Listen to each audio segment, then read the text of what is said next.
Okay. Good evening. Good evening, everyone. Welcome to Crack Edges Speak. My name is Annette Reed, and I am your host. For those of you who are watching tonight, let me know where you're watching from. I would love to know. Before I go any further, I just want to say a pleasant Monday evening. Today was such a lovely day. Obviously, it's an allergy day for me. My allergy has been up, but it was a gorgeous day here in New York. So thank you. Thank you for being here. Again, I want to say thank you to all the people that are sharing my videos. I see you, and I thank you very much. I know one man cook a full basket, so I appreciate all your efforts. What else going on here? Not much going on besides, work and getting the business ready and everything like that. So tonight, let me just jump into it. Tonight, I want to dedicate tonight to a friend of mine. And if she's not watching right now, she will be watching. And she really shares my video. We're continuing in the vein of Mama Stories in May, right? We're still talking about Mama Stories. And tonight I want to spend this, 20 something minutes or so talking about forgiving our mothers, right? Forgiving our mothers. But before I go into that and into forgiveness, I thought about my friend today because we have something in common. And that is we were not altogether raised by our mothers, our birth mothers. And I had a conversation with her, and very profound conversation, very honest, profound conversation. And it brought me back to a conversation that I had with another young lady years ago.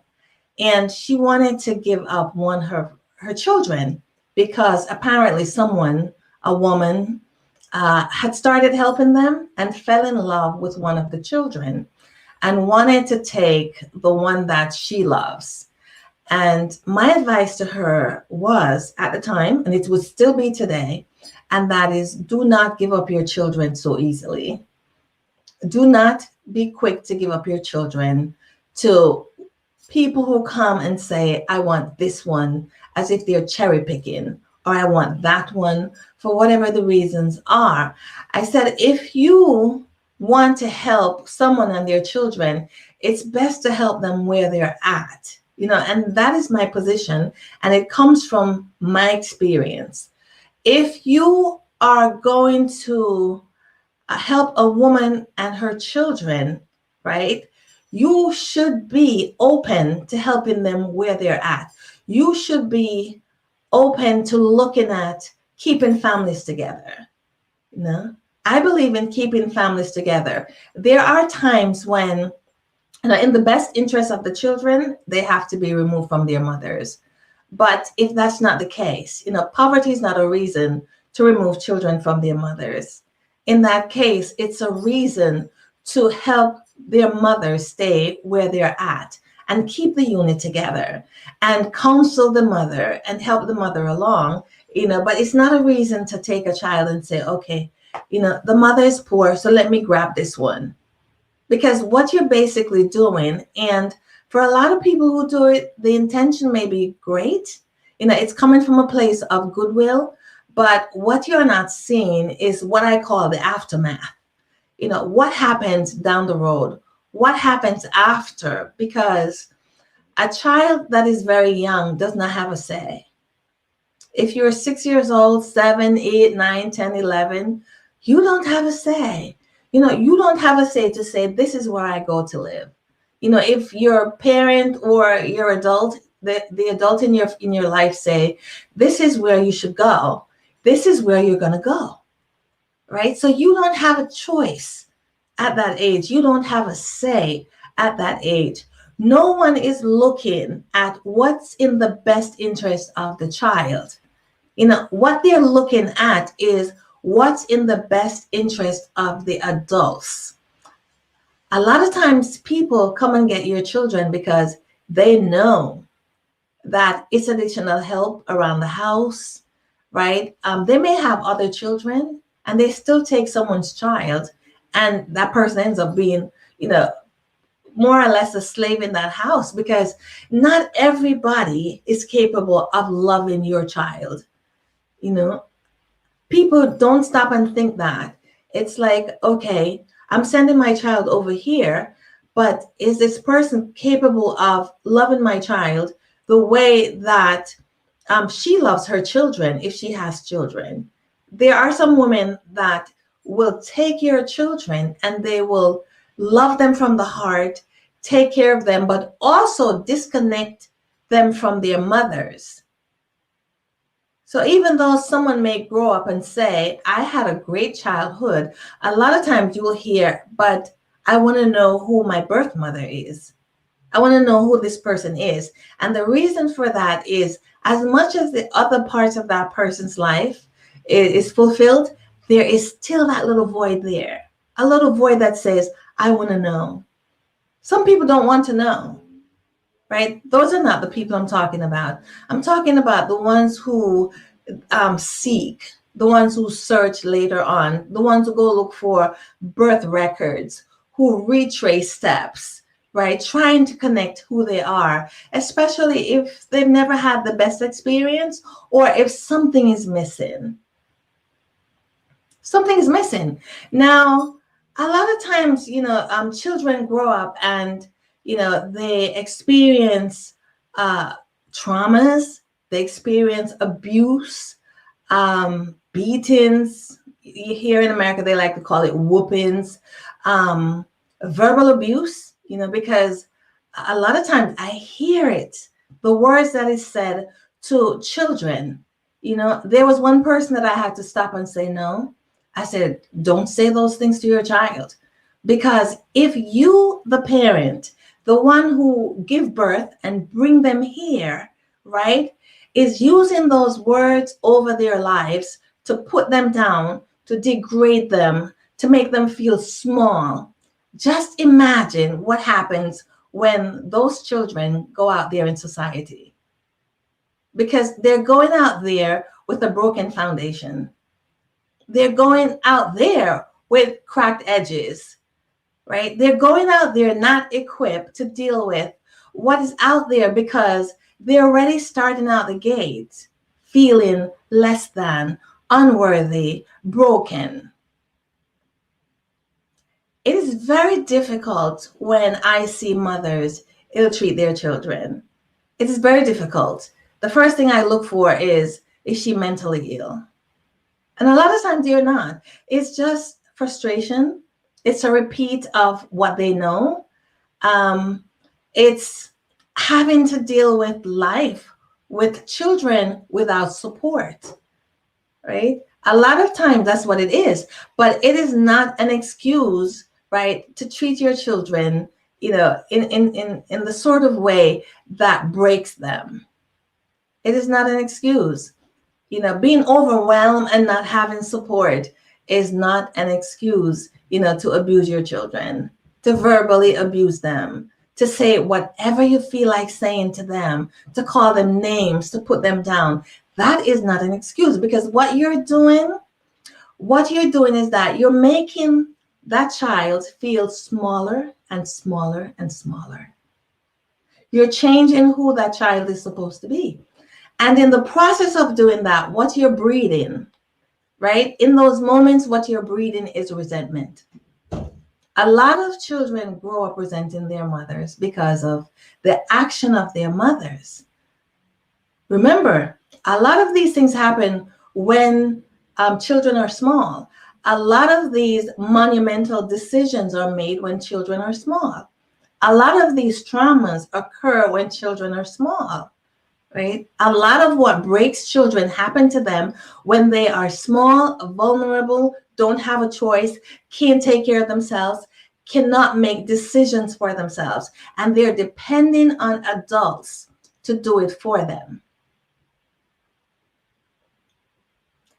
It's later on, As you grow and you mature, you get educated and you begin to learn that there is a difference. There is a different way of operating. But because a child that is broken or children that are broken are starting out the gate, with their broken selves, now they have to go figure out. Some do, a lot of them don't. Some don't know why, what happened, why they're feeling this way, why they're acting out, right? But some will know that something is not right. This is not how I want to feel. This is not how I want to connect to my mother. Because normal parent-child relationship doesn't look that way. It's not cantankerous. It is not conflicted. It's normal. Like I said, you have your disagreements in families and you have your differences of opinion. That's normal. That's not what we're talking about. What we're talking about is when something is so fractured. It's so fractured that you can't move forward the way that you're supposed to be in a normal way because there are parts of you that have been so damaged and there are parts of you that have been so broken that you need to heal. Now, one of the things the main thing I think that prevents people from forgiving is resentment. And you will never be able to forgive anyone if you are harboring resentment, anger and resentment. If you are carrying around this heaviness of feeling like a victim at times, which, I'm sure you've been victimized, some of you, in the way that you understand it, in the way that you feel it. And sometimes it's the way that it is perceived, right? But to carry around resentment is to harm yourself. To carry around resentment against your mother is to harm yourself. To carry around resentment is to not allow yourself to move forward and to figure out what is your best life. To carry around resentment is to hold on to something that blocks you from your blessings. To hold on to resentment prevents you from moving forward and therefore keeps you stagnated. Instead of you growing and blossoming and becoming who God intended you to be, you cannot move forward because you are so stuck and mired in this place of resentment, right? That you cannot see that there's a light at the end of the tunnel because for you, it's just dark. Now, when we talk tonight in Mama Stories about forgiving, and the power of forgiveness, it's once I was listening to a conversation with someone on television, and the person said they did what they knew how to do. Your mothers, regardless of the situation, regardless of what it was, how horrible it was, that they did what they knew how to do. And that statement made me stop and think a lot about how I view my own mother. Because there was a time when I was resentful of the fact that I had to go live elsewhere with people that did not love me or did not want to raise a child. I had that resentment. The only thing that I think saved me was leaving home early. I left home very early. I left home 3 days after I graduated high school because I was out of there. I was going to find a life for myself. And so because I left early, I did not sit in that resentment. But there were moments when I felt it. And I would battle between my mother deserves to be taken care of and why should I take care of her, right? But I knew that I'm going to. Right? I was kind of in that conflicted space, of knowing that I was going to take care of her, but also feeling, this sense of is she worthy of me taking care of her? And as soon as I would think that, right behind that would come the thoughts, of course, she worked very hard. She gave you guys good food. I watched my mother work very hard. And I had to peel back the layers of my life. There came a certain point where I had to peel back the layers of my life and ask myself, what is it that I want from her? What is it that I want from her? I'm on my own. I'm doing my own thing. She is 1,500 miles away from me. So what is it that I want from my mother?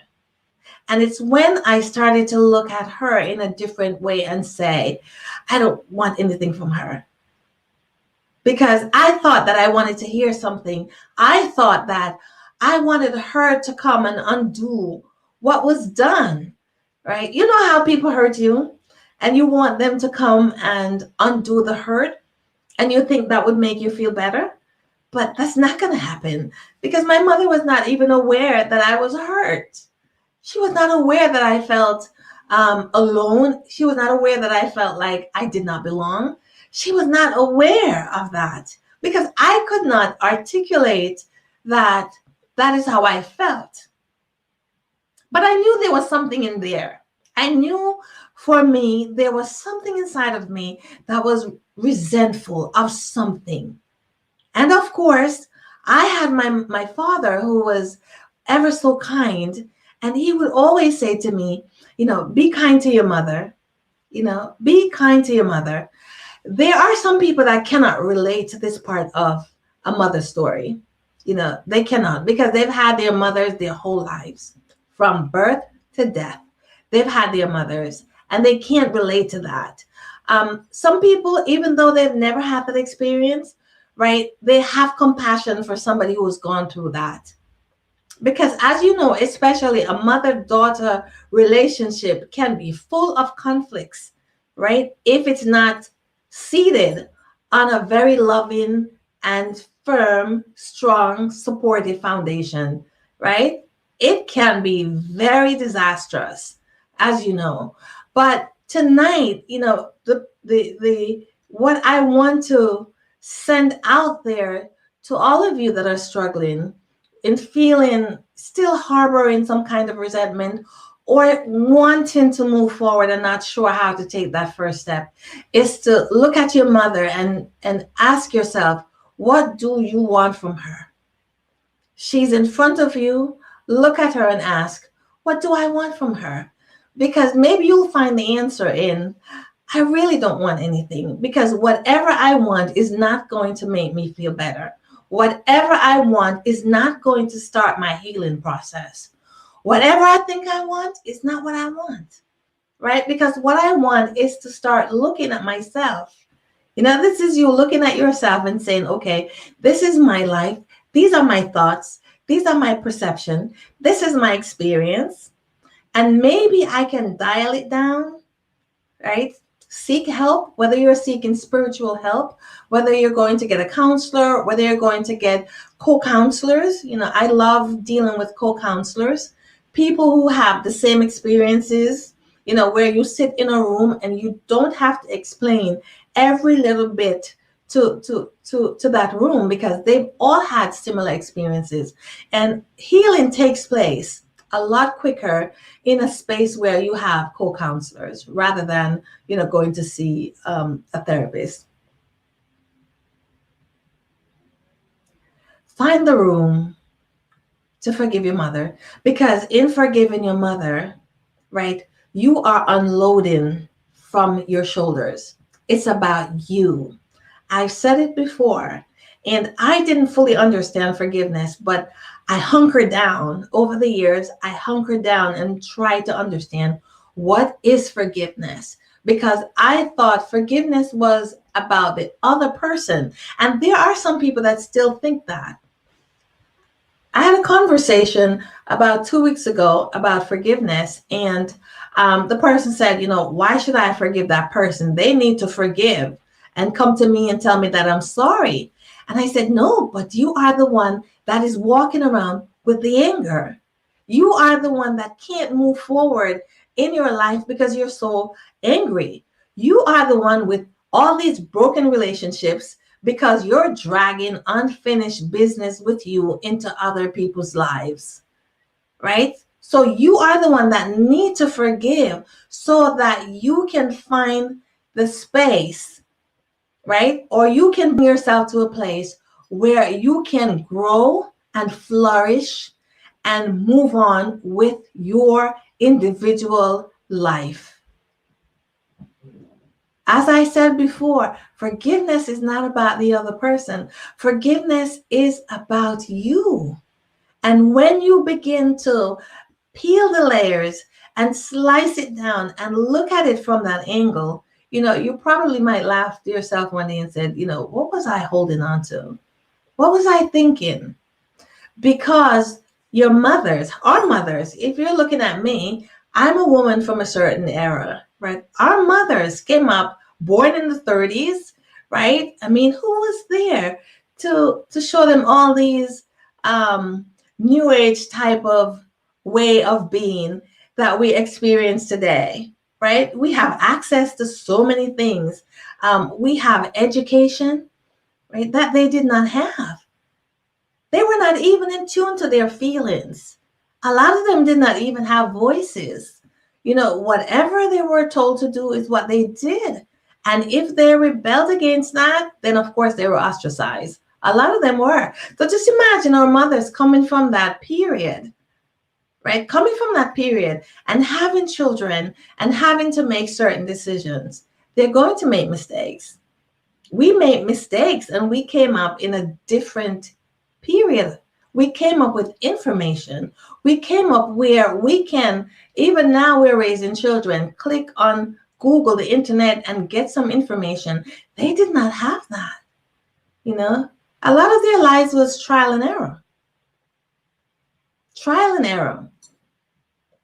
And a lot of it was, this is how I do it, because that's what they know. Going back to, they did what they did based on what they know. They did what they did based on what they know. Don't wait for your mothers to apologize before you can forgive. A lot can happen starting with you. A lot can happen starting with you. You can be the catalyst for change. You can be the person to say, I'm done. Whatever it is, I'm going to work on myself. And then I'm going to gradually reach out. And if you reach out, some things have to be left by the wayside. Reaching out does not mean you bring it up. Because if you are finished, there is a difference. There's a difference with healing and growth.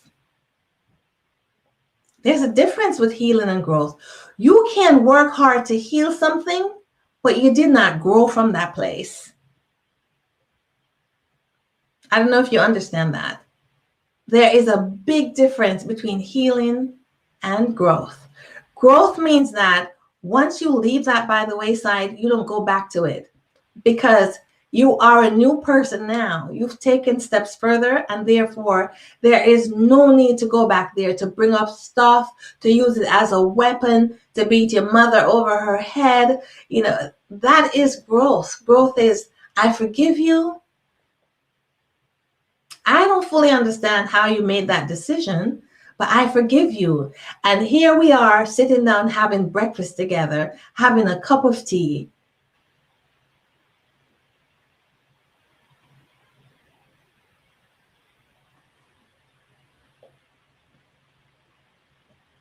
Forgiveness is key. Forgiveness is cleansing. Forgiveness is releasing. Forgiveness is allowing yourself to push out what's inside of you that holds you down. Forgiveness is joy. Forgiveness is expansion of your own life. Instead of you get stuck and you constantly talk about, woe is me, I'm a victim, this is what happened to me, whatever is going on, forgiveness allows you to wash that away. You may not forget, but you're not interested in fighting that fight anymore because you've understood what it means to forgive. And you understand as you move forward that this is about you. Forgiveness is about you. Don't look at the other person, no matter what the other person has done to you, right? Don't look at the other person and goes, that wretch need to apologize because so and so and so. No, you may never get that apology. And even if you get it, it may not feel the way that you think it should. Because a lot of times we'll build stuff up in our minds. Like, if this happened, I'll feel this way. If that happened, I'll feel that way. And then when it happens, you don't feel any different. You know why? Because you need to heal. You need to heal. You need to get to that place where you forgive yourself. Forgive yourself for the years that you harbor all this resentment. Forgive yourself for not following your dreams because you were so resentful and got tied up and tied down and in bondage with this feeling inside of you, like you want to hurt people, you want to harm them, you want them to feel what you felt or what you've been feeling. I want to make somebody feel the hurt that I feel. You're only hurting yourself by doing that. If you are that person and you're listening to me, take the steps to forgiveness. And the first thing is to understand that you have resentment towards your mom.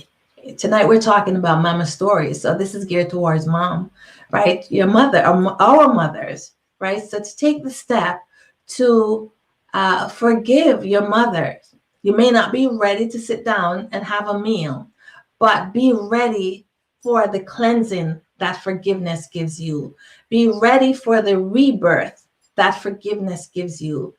Be ready for the joy that forgiveness gives you.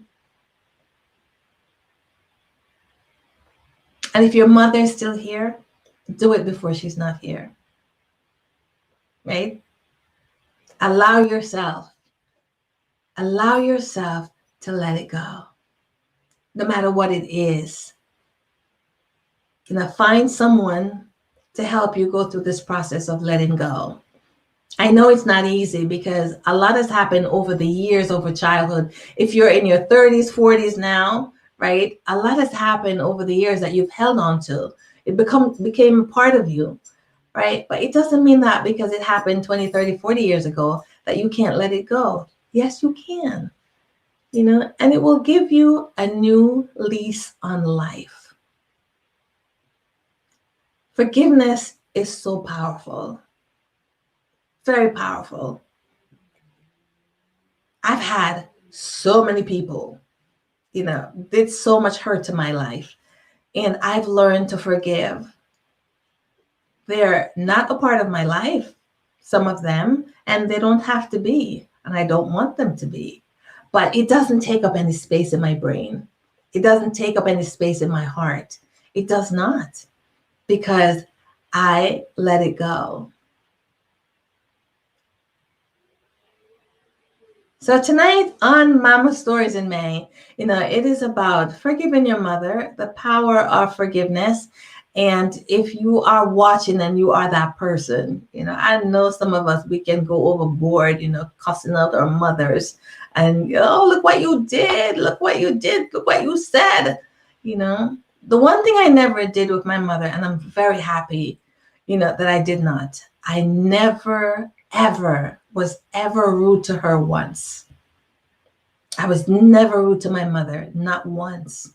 Whatever I felt, I kept it to myself. Until later on, now I'm grown and we can have a grown conversation. And I was able to ask her some questions. And I'm glad I waited. And I'm glad my father was there steering my ship, to not let me go overboard with what I was feeling. Would help me to understand it. I'm very grateful about that because I would not be here right now, sitting here talking to you about something that I've experienced. And that is the power of forgiveness. All right, so that's it for tonight on Mama Stories in May. I thank you for joining. And I appreciate you coming on here every week. See you next week, same time. We're going to pick up on Mama Stories next week.